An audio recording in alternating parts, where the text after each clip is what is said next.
سیاحت شعور مانگتی ہے۔ چند روز قبل شمالی علاقے کا آغان بازار سے 1 کلومیٹر پہلے لڑی کے مقام پر رات گئے ایک کار 300 فٹ کی بلندی سے دریائے کنہار میں گری۔ امکان ہے کہ حادثہ لمبے سفر کے باعث ڈرائیور کے سو جانے پر پیش آیا۔ صبح کا سورج طلوع ہوا تو جائے حادثہ پر پہنچنے والی پولیس پارٹی نے ایک ہوش اڑا دینے والا منظر دیکھا۔ ایک تباہال کار کے قریب جوان سالہ جوڑے کی لاشیں پڑی تھیں اور کچھ ہی فاصلے پر پتھر سے ٹیک لگائے 3 سال کا معصوم بچہ گمسم بیٹھا تھا۔ دیکھنے والوں کو یہ منظر ایسا لگا جیسے موت اور زندگی ساتھ ساتھ بیٹھے۔ آپ دیکھ رہے ہیں سنو نیوز اور میں ہوں عزیر ملک۔ لیکن ناظرین، دریائے سوات کے کنارے موت اور زندگی کو یوں اکٹھے بیٹھنے کی مہلت ہی نہ مل سکی۔ آنے والے سیلابی ریلے نے اپنی رفتار کے سامنے کسی کو ٹھہرنے نہ دیا۔ رات بھر کا سفر کر کے تھکے ہارے ہوٹل پہنچنے والے خاندان کے افراد جوش میں ہوش گوا بیٹھے اور منع کرنے کے باوجود خالی دریا کے وسط میں ٹیلے پر کھڑے ہو کر سیلفیز لینے میں مصروف ہو گئے۔ غفلت، ناسمجھی، حد سے تجاوز کرتا جوش اور خوبصورت منظر میں کھو جانے کی تمنا، سیاحوں کی یہی کمزوریاں انہیں حادثات میں مبتلا کر دیتی ہیں، اور یہاں بھی ایسا ہی ہوا۔ تیز بہاؤ سے آنے والا سیلابی ریلا پل بھر میں ڈسکا اور مردان سے آنے والے 15 افراد کو اپنے ساتھ بہا کر لے گیا۔ یوں خوشی نے غم کی چادر اوڑھ لی اور پورا ملک سوگواری میں ڈوب گیا۔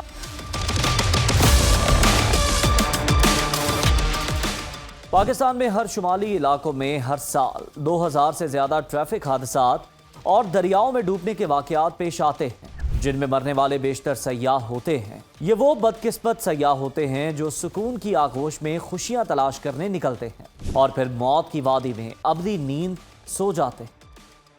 زیادہ پرانی بات نہیں، چند روز قبل ہی گجرات کے 4 دوستوں نے سیر و تفریح کے لیے شمالی علاقہ جات کا رخ کیا۔ واپسی کے سفر میں گلگت سکردو روڈ پر ان کی گاڑی حادثے کا شکار ہو کر گہری کھائی میں جا گری۔ رابطہ منقطع ہونے پر اہل خانہ نے مقامی پولیس کو آگاہ کیا۔ 1 ہفتے بعد 4 دوستوں کی لاشیں تباہال گاڑی سے ملی۔ 2022 میں شمالی علاقہ جات میں آنے والا تباہ کن سیلاب کسے یاد نہیں ہوگا، جب زمینی علاقوں میں گرمی اور ہب سے پریشان لوگوں نے سوات، کاغان اور گلگت بلتستان کا رخ کیا۔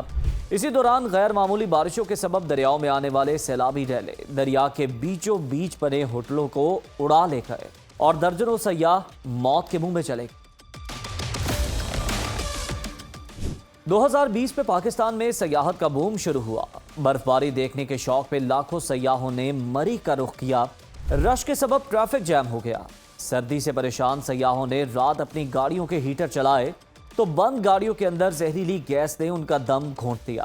یوں 20 سے زیادہ سیاح جاں بحق ہو گئے۔ اس حادثے کا تاریک پہلو مقامی ہوٹل مافیا نے موقع سے فائدہ اٹھانے کے لیے کمروں کے کرایوں میں بے پناہ اضافہ کر دیا تھا، جس کے باعث لوگوں نے گاڑیوں میں ہی ٹھہرنے کا فیصلہ کیا اور یہی فیصلہ افسوسناک سانحے کا باعث بنا۔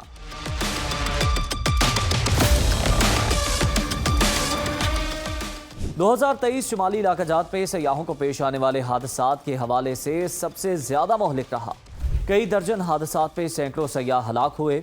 پچھلے 2 ماہ کے دوران گلگت بلتستان، کشمیر، ناران، کالام میں ہونے والے حادثات کے سبب 62 افراد جاں بحق ہو چکے ہیں، جن میں 7 بچے اور 21 خواتین بھی شامل ہیں۔ مرنے والوں میں اکثریت سیر و تفریح کے لیے جانے والوں کی تھی۔ قدرتی مناظر سے بھرپور مشکل پہاڑی مقامات پر غیر پختہ ڈرائیونگ، ناقص فٹنس، نا تجربہ کاری اور جلد بازی کے سبب اکثر سیاح اپنے قاتل خود بنے۔ تیز رور لہروں پر کشتی رانی کا شوق بھی زندگی کے خاتمے کا باعث بنا۔ گلیشیئر دیکھنے کا شوق بھی ایک خاندان کو لقمہ اجل بنا گیا۔ پاکستان میں سیاحوں کو پیش آنے والی اموات کی ایک بڑی وجہ سرکاری سطح پر سہولیات کا فقدان ہے۔ جیسے مری میں دم گھٹنے سے مرنے والے حادثے کا بڑا سبب انتظامی غفلت تھی، جس کی وجہ سے شہر میں گنجائش سے کہیں زیادہ سیاح آ گئے اور سسٹم جام ہو گیا۔ اگر بر وقت مری میں سیاحتی اصول و ضوابط لاگو کر دیے جاتے تو شاید یہ سب کچھ پیش نہ آیا ہوتا۔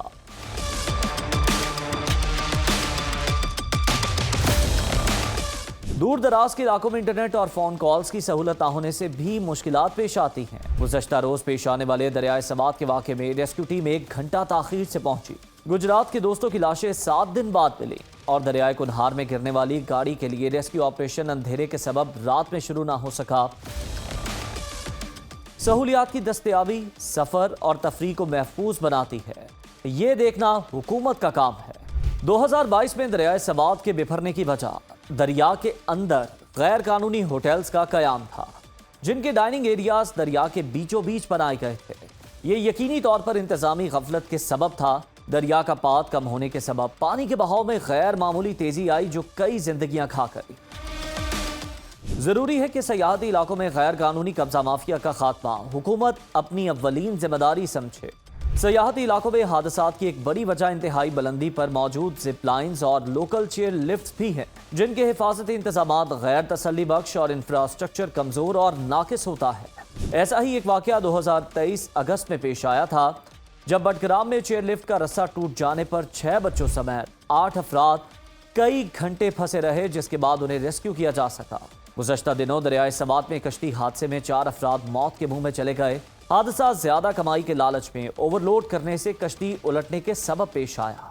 اسی طرح کی غفلت سے روکنا تو انتظامیہ کی ذمہ داری ہے، لیکن دیکھا یہ جاتا ہے کہ ایسے موقع پر عموماً انتظامی محکمے غائب ہوتے ہیں۔ حکومتی سطح پر اقدامات کا نہ ہونا یقینی طور پر حادثات کو جنم دیتا ہے، لیکن زیادہ تر حادثات سیاحوں کی غفلت اور احتیاط نہ برتنے کے سبب پیش آتے ہیں۔ مانا کہ سیاحت توانائی سے بھرپور اور پرجوش لوگوں کا مشغلہ ہے، لیکن دنیا کے خطرناک ترین پہاڑی راستوں پر یہ جوش ہوش کی رہنمائی بھی چاہتا ہے۔ اگر خطرناک راستوں پر آپ کی گاڑی کا سٹیئرنگ کسی کھلاڑی کی بجائے اناڑی کے ہاتھ میں ہوگا تو پھر حادثہ ہونا یقینی ہے۔ اسی اناڑی پن کے سبب مشکل پہاڑی راستوں پر سب سے زیادہ حادثے سیاحوں کی گاڑیوں کو پیش آتے ہیں۔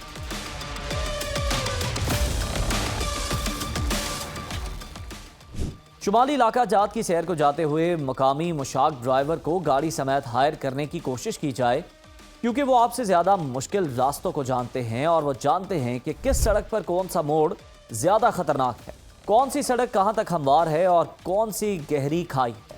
آپ کا یہ فیصلہ آپ کو نہ صرف سفر کی صعوبتوں اور کسی بھی ممکنہ حادثے سے بچا سکتا ہے۔ اگر جیپ کرائے پر لینا جیپ پر بھاری ہو تو تقریباً ہر جگہ سواری والی جیپیں چلتی ہیں، جو آپ کو معاشی استحکام بھی دیتی ہیں اور مقامی افراد اور ان کی اقدار کو سمجھنے کا موقع بھی۔ فیری میڈوز کے ٹریک کی ہی بات کر لیں تو یہ ٹریک چیخیں نکلوا دینے والا ہے، لیکن حادثات کی شرح نہ ہونے کے برابر ہے۔ وجہ صرف یہ ہے کہ وہاں مقامی افراد کے علاوہ کسی کو گاڑی لے جانے کی اجازت نہیں۔ بھلے آپ کے پاس V8 انجن کی حامل جدید گاڑی ہی کیوں نہ ہو، تو یاد رکھیں کہ گزشتہ دنوں جدید ترین فرانسیسی رافیل جہاز کے خاک نشین ہونے کی وجہ بھی طیارے کی خامی نہیں، بلکہ اس کو اڑانے والے بھارتی پائلٹس کی نااہلی تھی۔ یہی اصول روڈ ڈرائیونگ پر بھی لاگو ہوتا ہے۔ اگر آپ مشکل سفر اپنی گاڑی میں ہی طے کرنے پر بضد ہیں تو پھر جانے سے پہلے گاڑی کے بریک پیڈز، کلچ پلیٹ اور دیگر ضروری پرزوں کی جانچ کروا لیں۔ اکثر حادثات گاڑی کی خرابی کی وجہ سے بھی پیش آتے ہیں۔ ایک اور اہم بات، سیر و تفریح میں جب دوست اور احباب اکٹھے نکلتے ہیں تو اکثر مذاق مستی میں احتیاط بھول جاتے ہیں۔ انجانے مقامات اور کٹھن راستوں پر ہنسی مذاق اور چھیڑ چھاڑ کو بھول کر راستے کے منظر میں کھونے کی کوشش کریں۔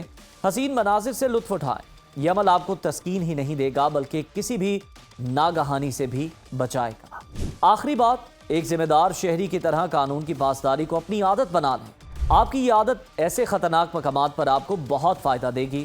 اگر آپ سڑک کنارے لکھی ہدایات پر عمل کریں گے یا کسی تفریحی مقام پر سرکاری گزارشات پر کان دھر دیں گے تو آپ ہی کا سفر آپ کو راحت بخش اور محفوظ محسوس ہوگا۔ اجازت دیجیے، اللہ حافظ۔